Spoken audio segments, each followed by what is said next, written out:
Hey y'all, Linda here. So I'm going to continue talking to you guys a little bit about trauma. And what I wanted to talk about in this video is psychological trauma.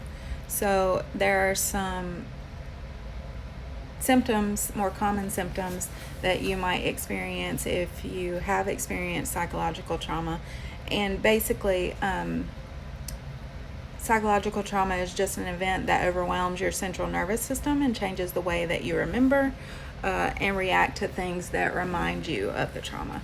And so some common symptoms are hyperarousal, and what that is where you have an increased heart rate, respiration, blood pressure, psychomotor agitation, which is just movement in your body, physical tension, difficulty sleeping, anxiety, increased fear, irritability, anger.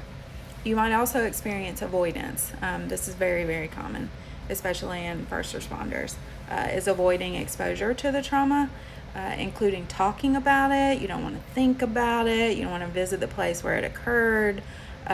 You don't want to see the people you might have shared that experience with. You might withdraw from friends and family. You might not be able to go back to work if it was an on-the-job trauma, although that's less common for first responders because they usually return to work, sometimes too soon. Another symptom that you might experience is intrusions, so intrusive thoughts or memories of the traumatic event. So you might have flashbacks, you could have nightmares, you might think about it a little more often than you want to, or certain things remind you of it. You might also experience psychic numbing. So that's the sense of being emotionally numb after the trauma, just not really feeling anything at all.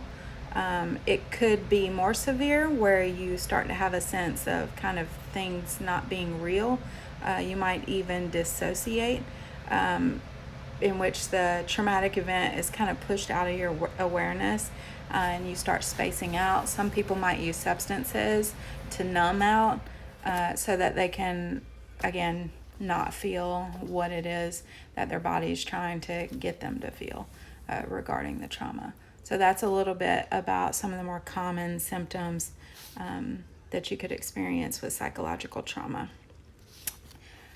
Stay tuned for the next video. Stay safe, stay raw, resilient, and well.